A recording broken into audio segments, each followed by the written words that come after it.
Muy buenos días, Panamá. Hoy es martes 1 de noviembre. Usted nos ve por Next Canal 21, nos escucha por KW Continente. Bueno, un día en el que empieza el mes de la patria. Debemos pensar qué es lo que nosotros debemos legarle a las futuras generaciones. Un mes de hacer introspección del país que tenemos y del país que queremos.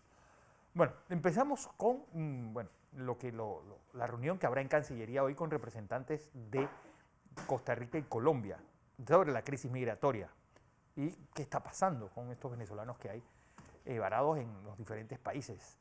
Un día también en el que parece que vamos a tener un mes de noviembre pues, complicado en temas laborales. Hoy pues, debe iniciar una huelga en Argos, en la concretera Argos, y los auxiliares de cabina de Copa han anunciado una huelga para el próximo 9 de noviembre.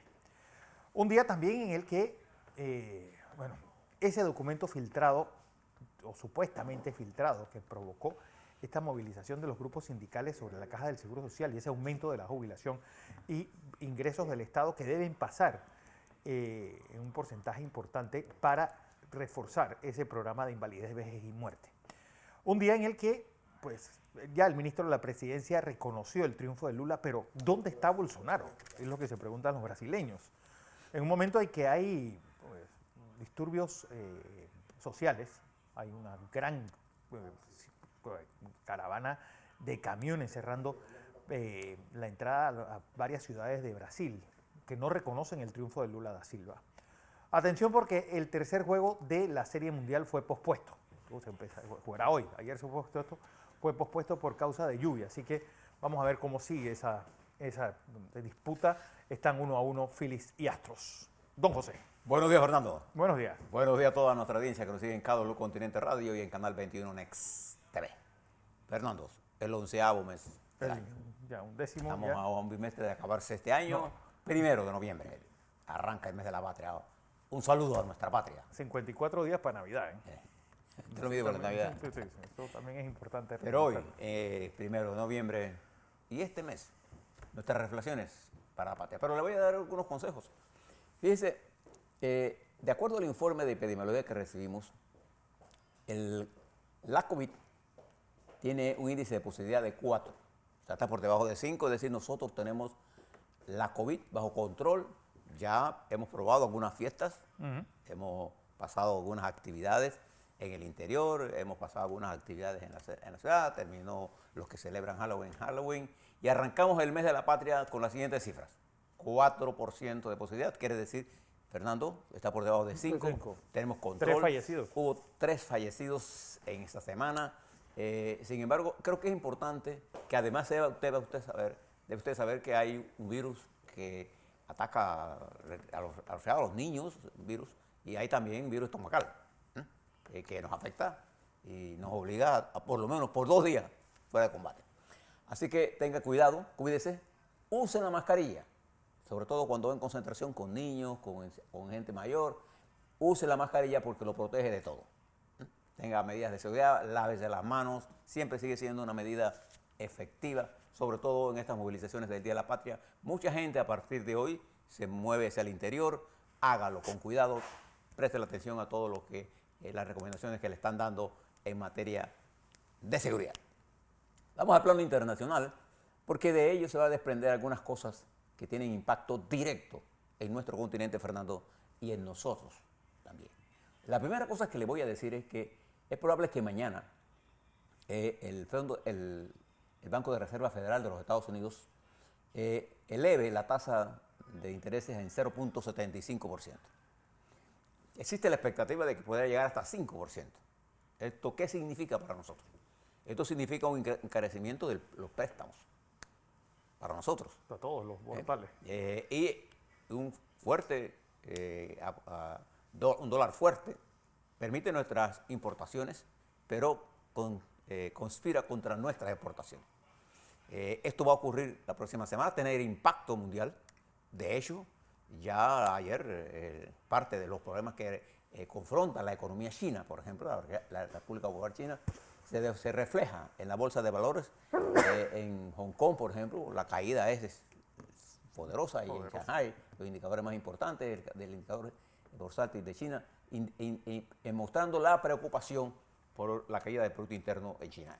Eso nos afecta a todos, porque China también es uno de los usuarios, el tercer usuario o segundo usuario, depende de cómo se mueva Japón en esta economía de nuestro vía interoceánica. Pero quizás hoy varias noticias son sumamente importantes. Les anuncio que una última información que llega a nuestras manos nos indica, Fernando, que están saliendo 3 barcos cargados de cereales de Ucrania, desafiando la posición de Putin de que no va a permitir o no va a asegurar o no va a crearle condiciones adecuadas para que salgan. Bueno, retando esa posición, hoy 3 barcos cargados de cereales salen del puerto de Odesa. Vamos a ver qué hace Putin. ¿Qué hace Putin? Es difícil que se decida atacar. Lo está haciendo con Ucrania directamente. Ahora le hablo un poco sobre Ucrania. Quisiera hablarle de Israel. Hoy hay elecciones. Hoy hay elecciones. Quizás Israel es sin duda alguna una de esos países cuyo valor estratégico es increíble en una región tan grande como el Mediano Oriente. Hoy se dan las elecciones, la 5ª elección en 4 años. Solo un país de esa disciplina puede aguantar tanto relajo. Bueno, que también hay algo, José, que es un modelo también que uno se pregunta, ¿Italia cómo aguanta pues cambiar de gobierno tantas veces? Bueno, es que el jefe de Estado le da esa estabilidad. En Israel hay un presidente que... Pero además hay unas fuerzas armadas concentradas en la seguridad del Estado. O sea, ahí no hay relajo. El relajo tienen los políticos. Los políticos son los que están en estas elecciones, las encuestas favorecen al partido Likud para obtener la mayor cantidad de curules, no mayoría. Se calcula que el Likud, que dirige el expresidente Netanyahu, podría obtener 30 curules. Se le sigue Yair Lapid del partido Lapid, que es actual primer ministro, que aspiraría, según las encuestas, quedaría de segundo, pero Netanyahu podría dar el gran regreso. Wow. El gran regreso, si él logra sacar los 30 votos, 32 votos, que es lo que se calcula en el día de hoy, y logra convencer a 30 parlamentarios de otros partidos minoritarios y hacer una coalición como lo ha mantenido siempre. Podría ser entonces el regreso de Netanyahu. Que hay algo interesante en el Parlamento israelí, que más o menos siempre entre el 5-6% son árabes. Ese es. Son árabes. Es decir, están gobernando ahora mismo con Yair Lapid. Lapid. Vamos a ver qué pasa, pero estas son elecciones importantes porque definen parte de la política. Recuerda que Netanyahu, Benji para sus más Bibi para Bibi, es un político de centro derecha, más de derecha que de centro. Pero es un hombre que tiene experiencia manejando en Harvard. Ese gran país que es Israel. Bien. También quisiera hablarles sobre lo que pasó en Brasil y lo que está pasando en Brasil. No, eso es. Lo primero que hay que entender en los números, ¿qué fue lo que pasó? Le doy las cifras para que usted las recuerde y se las doy en los números más enteros posibles. De acuerdo al conteo del 100%, Ignacio Lula da Silva se alzó con el triunfo con el 50.9% contra 49.1% de Bolsonaro. En términos de voto, Lula da Silva obtuvo 60.3 millones de votos y Bolsonaro obtuvo 58.2%. 2 millones. Perdón. 58.3 millones de votos, lo que da una diferencia de 2.1 millones de votos a favor de Lula da Silva. Es quizás la elección más concurrida, no es quizás, es la más concurrida de Brasil. Que eso también ocurrió en Colombia en la segunda vuelta, es decir, fue más concurrida la segunda vuelta que la primera. Cosa extraña. Extrañísima. Cosa extraña.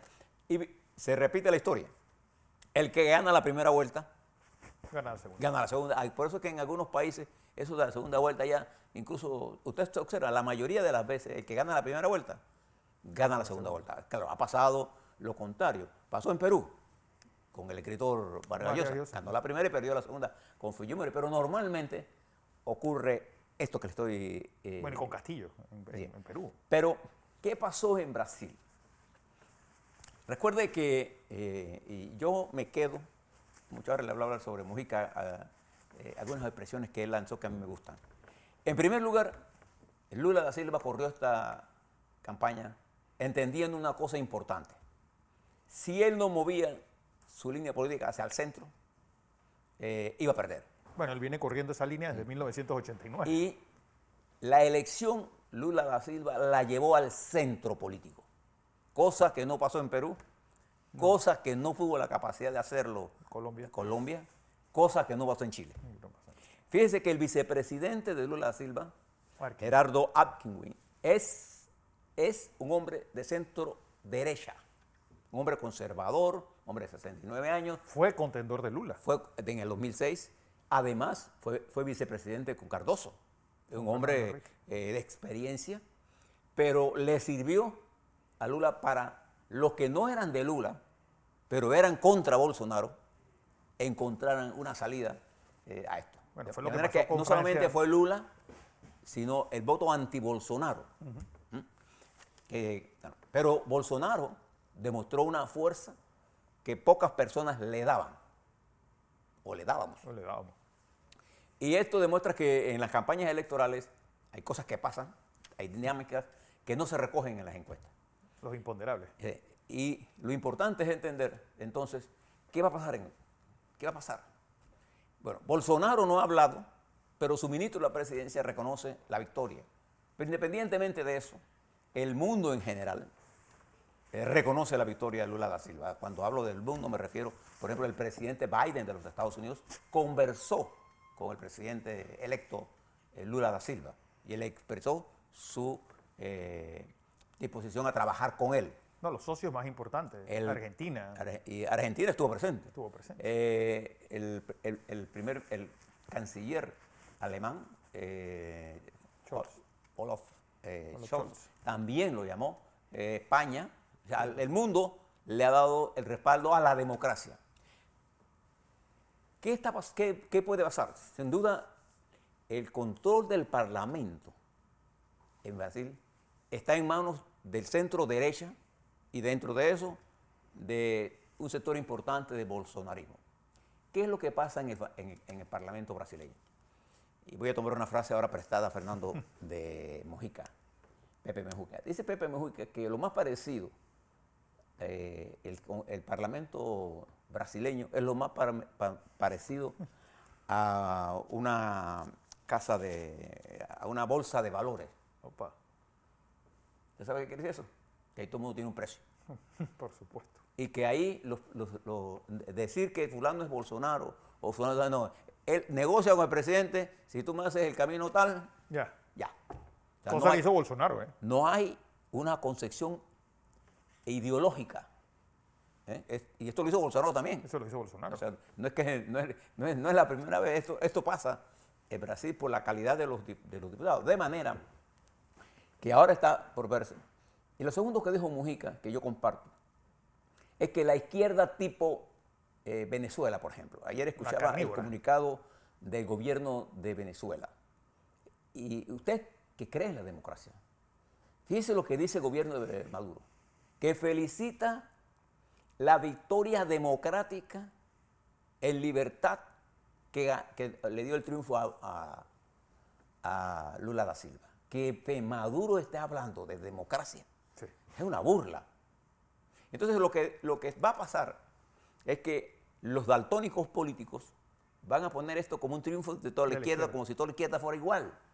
Lula da Silva es más parecido a un socialdemócrata. ¿Te parece más a Fernando Enrique Cardoso sí, que a cualquiera de la izquierda, tipo carnívora Maduro, que están por ahí? Lo que ha surgido en América Latina es un movimiento fuerte de cambios. Es más, la jugada de Biden ayer fue extraordinaria.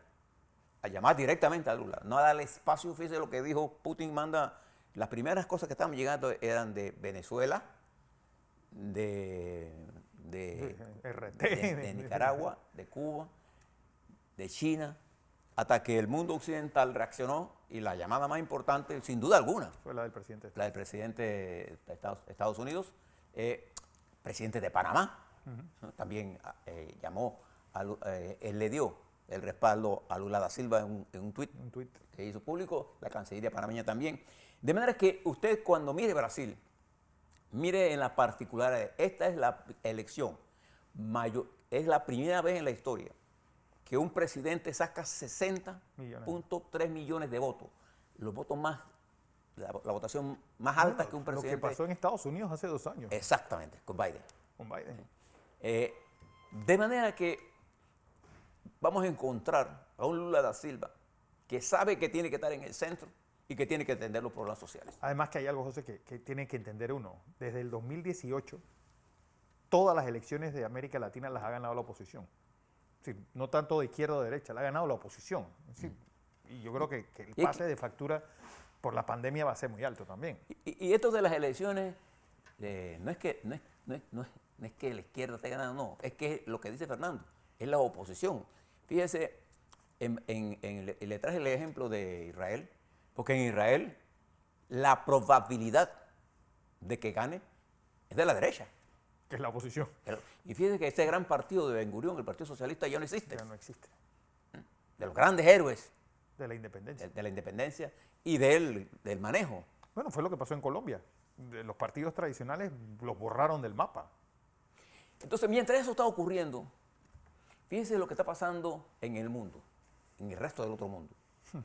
En Polonia, en un desafío a Putin, pero de esos desafíos, usted, Fernando, que conoce bien Europa y conoce bien Rusia, Polonia decidió de tumbar todas las estatuas De todas. que representaban un homenaje a los soldados rusos. La destruyeron. Al Ejército Rojo, que bastante destreza Y todavía. conociendo la mentalidad zarista de Putin, esto le llega Al alma. al alma de ese autócrata que es el señor Putin. Pero además de eso,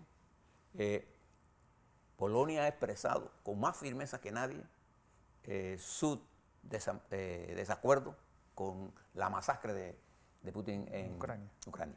Observe lo siguiente, los niveles de violencia. En California, el esposo de Nancy Pelosi, Paul Pelosi, fue brutalmente agredido con un martillo.